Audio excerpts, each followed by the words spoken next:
and welcome, my dear friend. If you're here, it's because you've quietly realized you don't fit inside your old self anymore. When people hear final form, they picture wings, light, or something dramatic. Heaven's version is simpler and much harder to fake. Your final form is the version of you that stops lying, with your words, with your choices, and even with your body.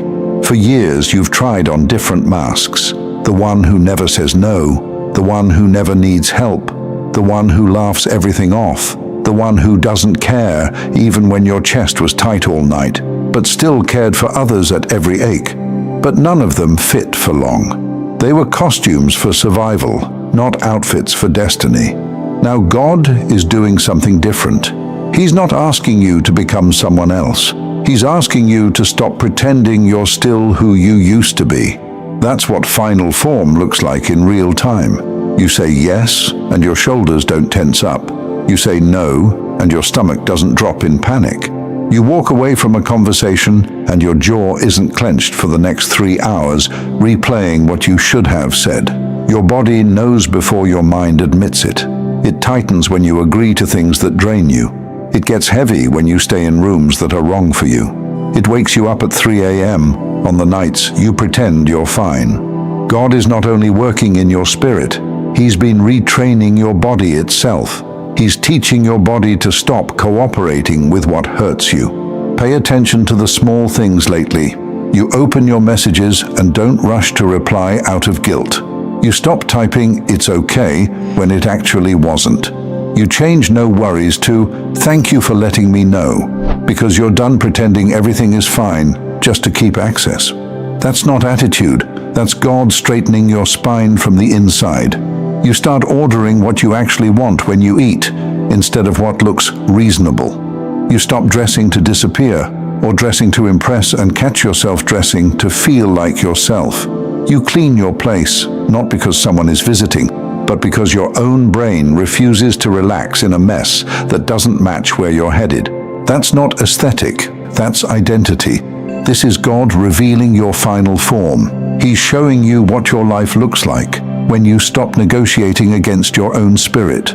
You notice you don't laugh at certain jokes anymore, not because you've become sensitive, but because your body literally goes still when cruelty is disguised as humor. You feel your chest tighten when the conversation shifts into gossip. You feel that small wave of nausea after you overshare with someone who hasn't earned that kind of access. Those reactions are not overthinking, they're feedback. It's how heaven teaches discernment in a language your body understands. You've been asking God to show you your calling. He's answering by showing you your pattern. Look at it.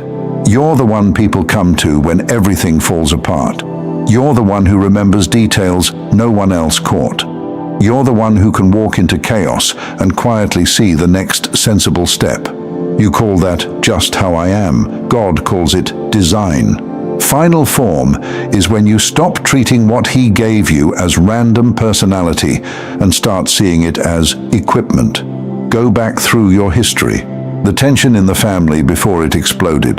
The friend on the edge who just happened to call you that night. This isn't random at all. It's a pattern. Your final form isn't loud. It's accurate. God is revealing it by tightening your tolerances. You can't pretend you don't notice what you clearly see. You can't keep smiling through situations where your whole body is saying, "We're not okay here." You feel it, that little internal nope that arrives sooner now, earlier than before. That's not you becoming harsh. That's you refusing to betray what God wired into you.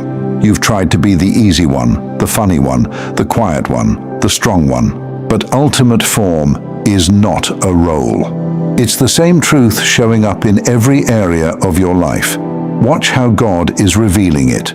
You reread old journals and almost don't recognize the person who wrote them. Not because they were bad, but because their standards were low. They made themselves small so others could stay comfortable. Now, something in you cringes, not at them, but at the thought of going back. That cringe is holy. It means your mind and body agree. We're not living like that again. It's about living in a way that doesn't argue with what God already showed you. You know which environments drain you. You know which habits steal your sleep. You know which people leave you confused about yourself. This is when you stop calling all that complicated and start calling it what it is. Wrong for who you are now. You pause before agreeing. You don't jump to rescue as fast. You let people feel the results of their own choices without sprinting in as a shield. That's not coldness. That's God teaching you the difference between being loving and being used. And somewhere in the middle of all this, you're going to look in the mirror and realize you actually like who you're becoming. Not with arrogance, with quiet relief. I can live like this. This is sustainable. This is honest. That's your final form coming into focus. Not wings, not halos. A life that doesn't fight itself every day. God is not revealing some fantasy version of you. He's revealing the version that's been forming every time you told the truth, every time you walked away quietly instead of exploding, every time you chose rest over self-destruction. He saw all of that, and now he's holding up the mirror and saying, "This is you. You don't have to act anymore." Now, you're not waiting to transform, you're waking up to what's already changed. And from this point on, every decision either protects that or betrays it. That's what this message is about. Not hype, not a costume, just the courage to finally live as the person God has already finished shaping on the inside. Your final form isn't somewhere ahead of you. It's here. He's just making sure you finally feel it. In your mind, your spirit, and even your own skin. Here's what usually happens next, my dear friend.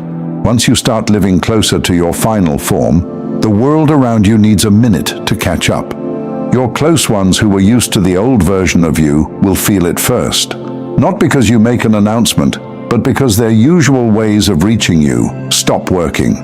The friend who only calls when they're in crisis will notice you don't reply in 5 seconds anymore.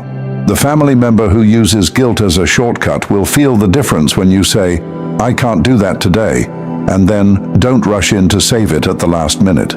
The person who expects you to always understand them, but never reflects on how they treat you, will be the first to say, "You've changed." They're not wrong. They just don't know how much it cost you to stay unchanged for that long. You don't need a speech. Most of the time, one sentence is enough. "I can't do that anymore. It doesn't feel right for me now. That doesn't work for me." You don't owe everyone a documentary of your healing. And it's not being cruel, you're still kind. It's in your nature. But now you are just kind, not nice, out of fear of losing people. See, God isn't revealing your final form so you can win arguments. He's revealing it so you stop abandoning yourself to keep the peace. You'll start seeing small, strange shifts. Plans fall through that you never had peace about. A job that drained you suddenly restructures or releases you. People you thought you needed just drift. It might sting at first. It might feel like loss. But if you're honest, your body will tell you the truth. Your shoulders drop. Your breathing deepens. Somewhere under the sadness is relief. I don't have to hold that anymore. This is God clearing what doesn't match who you've become. Not as punishment to them, but as protection for you. You're learning a new way to measure. Instead of asking, "Will they be upset if I don't?" you quietly ask, "What does this cost me if I do?" That's not selfishness. That's stewardship. He put breath, time, and energy in your hands. Final form is when you stop spending it like it's unlimited. You'll notice your standards changing without a big announcement. You'll stop chasing half-hearted responses. You'll stop explaining basic respect. You'll stop being flattered by attention that never turns into consistency. You're learning what your spirit, mind, and body can and cannot host anymore. And yes, some people will only remember the version of you that would bend until you were exhausted. Let them remember. You're not required to go back and prove you're still soft. You can be soft and firm in the same sentence. If someone says, "The old you would have do this or that," you can calmly reply, "I love who I was, but I'm not going back to the habits that hurt me." You are not dishonoring your past self, by outgrowing their limits. They did the best they could with what they knew. This youth